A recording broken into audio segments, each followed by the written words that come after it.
नमस्कार दोस्तों। साल 1930 कनाडियन पुलिस एक सर्च ऑपरेशन शुरू करती है जिसका मकसद होता है कि एक पूरा कबीला बिना किसी वजह के रातों रात कहीं गायब हो चुका था। इस खबर ने पूरे कनाडा में खौफ की लहर दौड़ा दी क्योंकि कनाडा के न्यूज़पेपर के फ्रंट पेज पर यह खबर पब्लिश होती है जिसका टाइटल था विलेज ऑफ द डेड। हमारे चैनल HTRK में आपका स्वागत है। नॉर्थ कनाडा के दूर दराज इलाके में मौजूद यह अंजिकुनी लेक, जिसके किनारे पर एक छोटी सी बस्ती में एस्किमो नाम की जनजाति रहती थी। इसमें करीब 100 से 150 लोग रहते थे जो इस लेक में मछली पकड़कर अपना गुजारा करते थे। यह नॉर्थ कनाडा का वह एरिया है जहां हजारों नहीं बल्कि लाखों स्क्वायर किलोमीटर के एरिया पर सिर्फ चंद हजार लोग ही बसते हैं और इसकी वजह है यहाँ का ठंडा मौसम। अंजिकुनी लेक में मछलियों के अलावा आसपास के एरिया में दूसरे जानवरों का शिकार भी होता है और इसके लिए कई शिकारी यहाँ आते रहते हैं। यह नवंबर 1930 का एक काफी ठंडा दिन था। जो लेबेल नामी एक शिकारी इस इलाके में शिकार के लिए आया। शिकार में वह इस कदर बिजी हो गया कि उसको पता ही नहीं चला कि कब अंधेरा हो गया। उसके माइंड में एक आइडिया था कि वह पहले की तरह एस्किमो नामी कबीले में जाकर रात गुजार लेगा। इस कबीले के लोग बाहर से आए लोगों की मेहमान नवाजी करने के लिए काफी मशहूर थे। लिहाजा जो लेबेल ने अपना सामान बांधा और एस्किमो की तरफ कदम बढ़ाने लगा। यह एक चांदनी रात थी लेकिन दूर दूर तक बिल्कुल खामोशी छाई हुई थी। ना ही कोई इंसान नजर आ रहा था और ना ही किसी की आवाज। वह सिर्फ अपने कदमों की आवाज सुन पा रहा था। हालांकि जो पहले भी ऐसा कर चुका था लेकिन आज कुछ एबनॉर्मल जरूर था। वैसे नॉर्मली वह जब भी उस बस्ती के करीब पहुंचता तो कुत्तों के भौंकने की आवाजें आने लगती थी जो कि बस्ती वालों ने ही पाल रखे थे। लेकिन आज के दिन बस्ती के करीब पहुंचने पर सिर्फ वीराना और सन्नाटा था। यह सब महसूस करते हुए जो ने अपने कदमों की रफ्तार को बढ़ा दिया।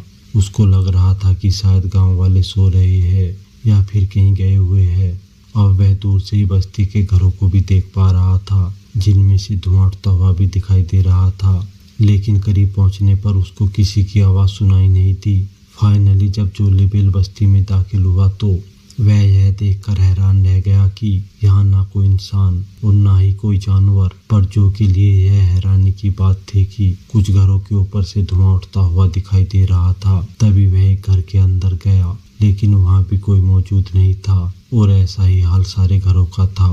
और शायद जो यह सारा मंजर देखा और अनदेखा करके वहाँ से चला जाता। लेकिन एक चीज ऐसी थी जिसने जो को और ज्यादा परेशानी में डाल दिया। कुछ घरों में खाना पकाने वाले बर्तन चूल्हे के ऊपर मौजूद थे लेकिन उनमें खाना जल चुका था। यानी किसी ने खाना बनाने के लिए रखा तो था मगर खा नहीं सका। यहाँ तक कि बस्ती की औरतें जो कपड़ा सिलाई का काम करती थी वह कपड़े भी वहाँ मौजूद थे और सुई में धागा भी डला हुआ था। ऐसा मालूम हो रहा था कि शायद बस्ती के लोग अचानक यहाँ से गए हैं। पर आखिर कहाँ गए? जो ने पूरी बस्ती की तलाशी लेना शुरू कर दिया। उसने देखा कि जो कुत्ते बस्ती वालों ने पाल रखे थे उनके गलों में रस्सी बंधी पड़ी थी लेकिन कुत्ते भूख से मर चुके थे। हालांकि कुत्तों के सामने खाना भी मौजूद था पर उनको खाना देने वाला कोई इंसान वहाँ मौजूद नहीं था। एक जगह पर उसको एक कब्र खुदी हुई दिखाई दी। इस कब्र को देखकर ऐसा मालूम हो रहा था कि शायद इसको खोदे हुए ज्यादा टाइम नहीं गुजरा होगा। यह सब देखते हुए जो लेबेल की परेशानी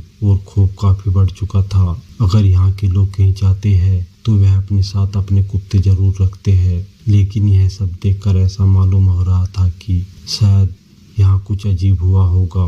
कोई ऐसी अनहोनी हुई है जिसने लोगों को अचानक से कहीं जाने पर मजबूर कर दिया। इतना मजबूर कि वह अपने कुत्ते भी छोड़ गए, कपड़े, खाना और जलती हुई आग भी बुझा ना सके। जो यह सब कुछ देखकर ज्यादा देर रह ना सका और तुरंत ही टेलीफोन ऑफिस पहुंच गया।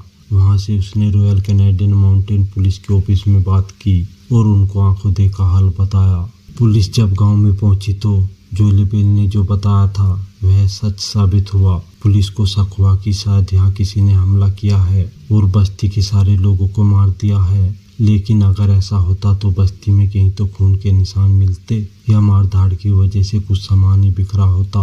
पुलिस ने फौरन गांव वालों को ढूंढने के लिए एक सर्च ऑपरेशन शुरू कर दिया। इस सर्च ऑपरेशन में एक बहुत ही अनोखी चीज देखने को मिली जो शायद जो ने भी नोटिस नहीं की थी। सारी बस्ती बर्फ से ढकी हुई थी लेकिन उस बर्फ पर किसी के पांव के निशानात नहीं थे।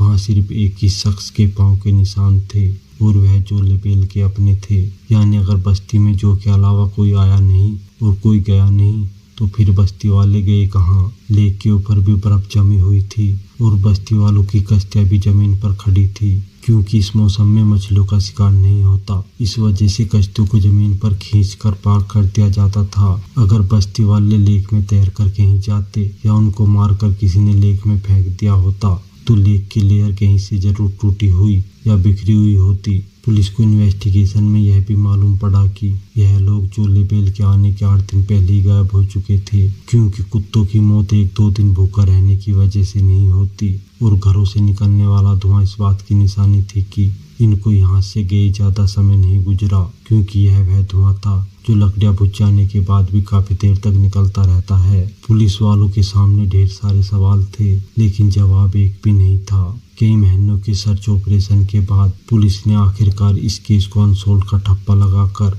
हमेशा हमेशा के लिए बंद कर दिया गया था और वक्त के साथ साथ लोग भी इसको भूल गए। इस मिस्ट्री के 50 सालों के बाद 1984 में रोजर बोल और निचर ब्लंडर नामी राइटर ने एक आर्टिकल लिखा और इस पूरे मामले को एलियन से जोड़ने की कोशिश की। उन्होंने अपने आर्टिकल में बताया कि जब वह लोग इस एरिया को एक्सप्लोर करने के लिए पास गए तो उन्होंने वहां एक शिकारी और उसके 2 बेटे मिले। उन्होंने बताया कि अक्सर उन्होंने झील के ऊपर उड़ते हुए कुछ ऑब्जेक्ट देखे हैं जो एलियन शिप्स की तरह दिख रहे थे और वह इस बस्ती की तरफ उड़ रहे थे जहाँ एस्किमो जनजाति रहती थी। इस स्टोरी को बेस बनाकर यह बताया गया है कि शायद उस रात एलियन उतरे और बस्ती में मौजूद सभी लोगों को वह अपने साथ ले गए। एलियन की मौजूदगी और उनके हमले का इन दोनों राइटर के पास कोई पक्का सबूत नहीं था। ज्यादातर लोगों ने इन पर यकीन नहीं किया और इस थ्योरी को रिजेक्ट कर दिया। इसके बाद कई लोगों ने एस्किमो कबीले की गुमशुदगी के बारे में अलग अलग कहानी बनाना शुरू कर दिया, लेकिन हकीकत यह है कि इस वाक़ को 100 साल होने को है, मगर आज तक इस सवाल का जवाब किसी के पास नहीं है कि आखिर बस्ती के लोग बिना किसी निशानात के चले कहाँ गए। एस्किमो कबीले के गायब होने का मामला आज एक मिस्ट्री बना हुआ है। हमें उम्मीद है कि आपको यह वीडियो पसंद आई होगी। वीडियो को लाइक, कमेंट और शेयर करना ना भूलें। तो मिलते हैं ऐसी एक और वीडियो के साथ, तब तक के लिए धन्यवाद।